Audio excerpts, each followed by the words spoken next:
Okay, so let us see what do we have here for you guys today sa ating reading. Just take only what resonates. Alam nyo, no, nakakarinig ako no, sa akin ngayon no, na malakas na kulog at kidlat. No? So definitely, no, isa itong klase ng energy na binibigay sa akin na parang meron ditong parang galit.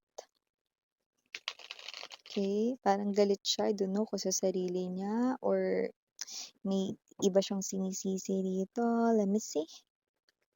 But I'm sensing someone here who's angry about something.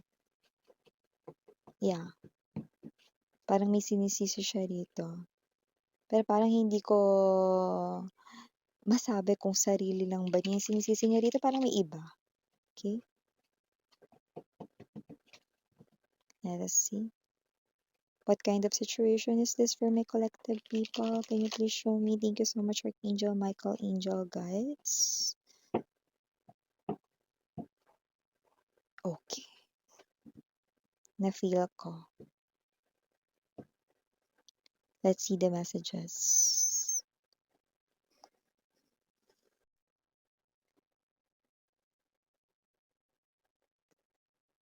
Oh, both are in reverses position. The Ace of Cups and the Six of Wands. Okay, this is someone here, no, na parang feeling niya talunan siya. Let me see more. Wheel of Fortune, I want to turn back time, no? Parang gusto niya manghiram rito ng time machine kay Doraemon.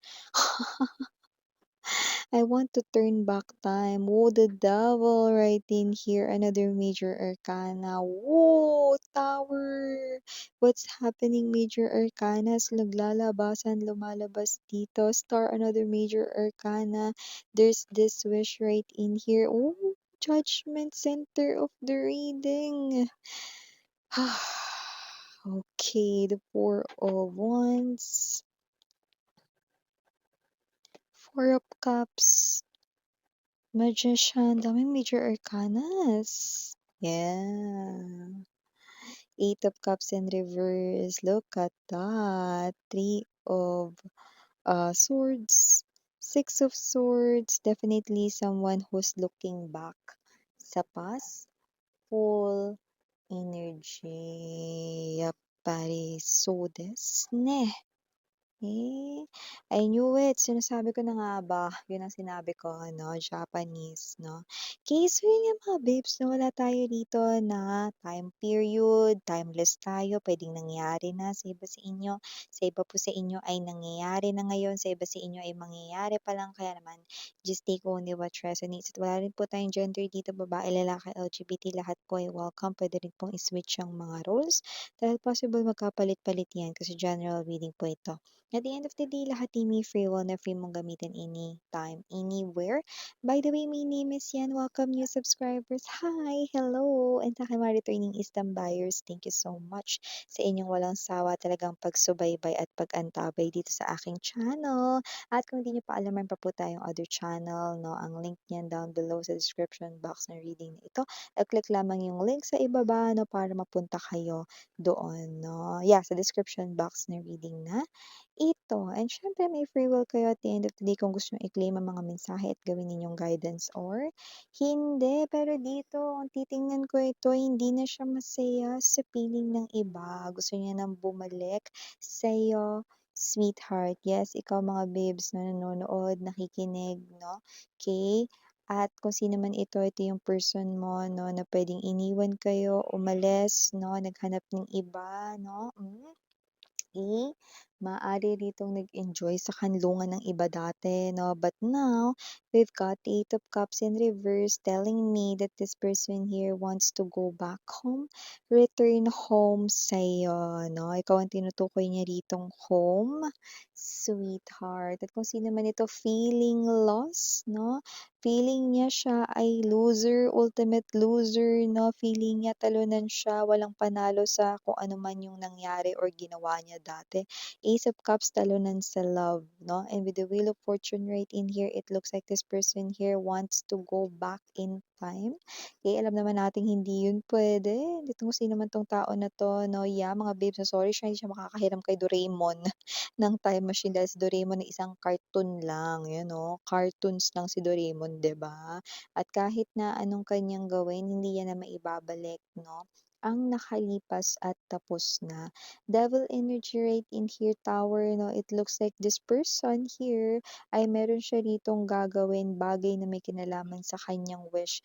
Ultimate wish dito, no? So, nakikita ko dito na itong person na ito who happens to be your ex-lover sa makabilang bahay, pumunta sa isang third party situation, sa makabila ditong relasyon, no? Name it, nagloko, nagtaksel, whatever this person here, ang wish niya dito ay gagawin niya ang lahat, 'no, bumalik lamang kayo sa kanya. Four of Wands energy, 'no, gusto niya ulit dito, 'no, na mahawakan ang palad mo. Gusto niya ulit rito, 'no, na maramdaman, 'no, yung presence ninyo sa buhay niya ulit, 'no. You could be married with this person here. This could be your ex-husband, ex-wife, 'no.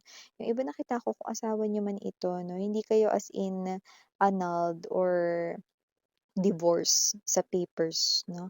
Yung iba may gano'n tayong nakita dito. Pero yung iba, this could be your long time boyfriend or girlfriend na nagpaagaw sa iba. Yes, na nagpaagaw siya rito sa iba, na lumalabas dito bilang someone devil energy na minsang naging kaakit-akit or attractive sa kanyang paningin, 'no? Yan, kung sino man 'tong naging kalaguyo niya or naging maling pag-ibig niya rito, 'no. Pero nakita ko dito na hindi niya na ito mahal, hindi na siya masaya sa piling nito at mukhang nakikita ko dito na parang kahit na ano man ang mangyari, kahit na medyo imposible pa ito, Devil card, Energy Star card, Four of Cups, kahit na imposible pa ito, gagawin ko ang buong makakaya ko upang magbalik lang sa akin si Collective at ikaw ang tinutukoy niya rito, 'no? So, this person right in here, wala siyang ibang hiling kundi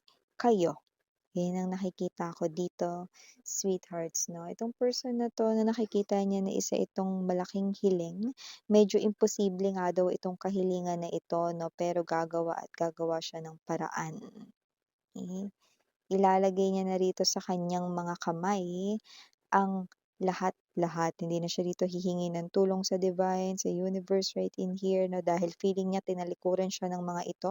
I know this person right in here could be speaking that, no, super bluntly, 'di ba? Na parang wala siyang pasintabi, no, sa kanyang kinakausap rito si universe yun, 'di ba? Wala raw tulong sa universe sa buhay niya, 'no, kahit na binalaan siya ni universe na wag niyang gawin ito, ganito, ganyan, 'no, pero ginawa niya pa rin sa inyo, 'yan, 'no, tignan mo naman 'yan, kina-karma na siya ngayon dito, wala daw tulong sa universe, so siya na raw dito yung gagawa ng paraan para bumalik kayo sa kanya, wow. So, I do pick up that this person here na nilalagay niya sa kanyang kamay ang kapalaran ng buhay niya rito, 'no. So, nakikita ko dito na siya mismo matutupad ng wish niya, 'yan, 'no, dahil si universe daw ay tinalikuran na siya. Ang wish niya ay ito, 'yan 'no.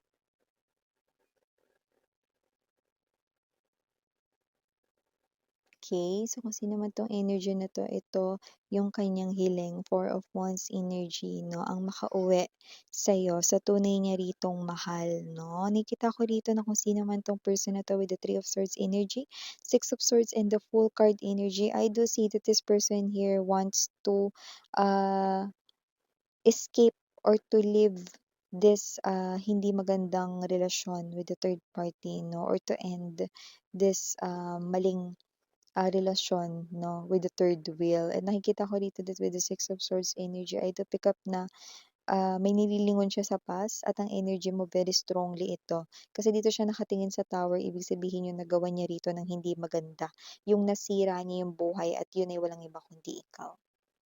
Okay, so, nakikita natin dito na ikaw yung gusto niyang balikan, na mukhang nare-realize niya na sa'yo talaga siya rito tunay na masaya. Kasi lumalabas talaga dito, like literal niya sinasabi sa akin hindi na siya masaya with the third party and hindi niya na mahal ang third party.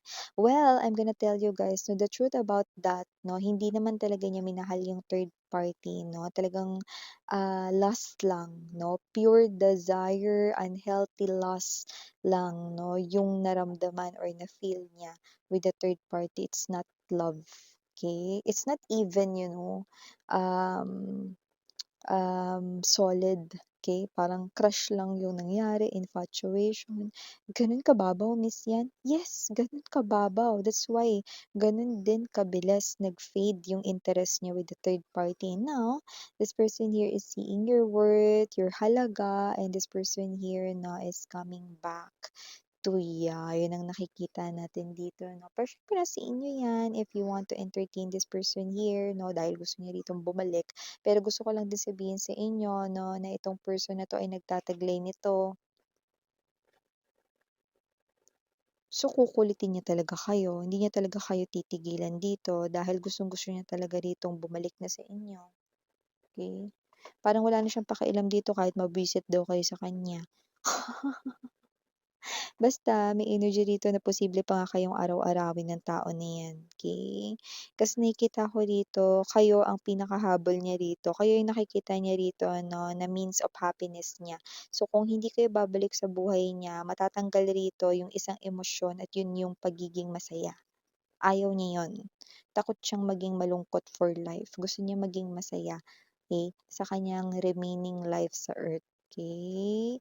So, regardless ano man yung magiging reaksyon ninyo 'no, hindi siya dito maba-budge, okey? Kundi patuloy pa rin siya rito 'no, na aasa at gagawa ng paraan upang, okey, manumbalik ang tiwala mo sa kanya rito 'no, at kahit na nakikita niya ito bilang isang napaka-imposibleng bagay, tuloy pa rin siya rito, ayan 'no. 'Di ba? So, nakita niya rito 'no, na kahit na parang walang tulong daw ni universe, so siya na raw gagawa ng paraan. Actually, si universe pa kamo yung sinisisi niya ba't naging ganito lahat, wow, Eh, samantalang siya naman yung gumawa ng desisyon.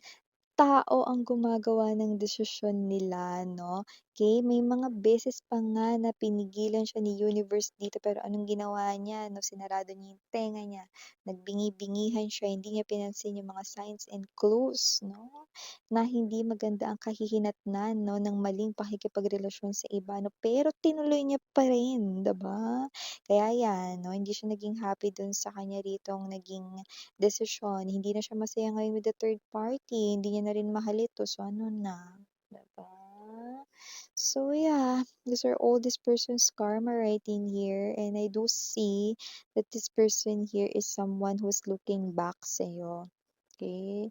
And this person here is someone na nakikita ko rito na hindi siya makaka-get over sa'yo. Napakalayo sa sabaw ng pusit na maka-get over ito sa'yo. Hindi ka madaling makalimutan. Actually 'no, hindi niya rin alam kung bakit naiisip ka niya 'no, during dun sa mga days na bago-bago pa lang sila ng third party, yung summer fling pa lang yung peg nila, yung landian pa lang sila 'no, mga gano'n. Eh, kasi yun mga babes ay mga signs and clues 'no, na darating ang araw na hahanap-hanapin ka niya and then boom! Dumating na nga yun, 'yan 'no. Para kasing engot, eh. 'Yan tuloy, 'di ba? So, nakikita natin dito that this person right in here is someone who's clearly giving me the vibe that no matter what happens, even this is something here impossible, this person will make things possible, gamit ang kanyang own hands, 'no? So, definitely prepare yourself because kukulit-kulitin ka nito, aaraw-arawin ka nito, 'no? Hindi ka niya tatantanan, 'no? At posible na mainis or mabwisit talaga kayo sa kanya, lalo na kung naka-move on na kayo ng matagal na or tuluyan sa taong ito. For the initials, unang-una letter L, N, M, Y, D, C, T, E, A, I, and last but not the least, we've got the letter J. So yeah, these are all the messages I've got right here for you, sweethearts. Again, I'm Mariana on Sarang Hea Love in Light. 안녕.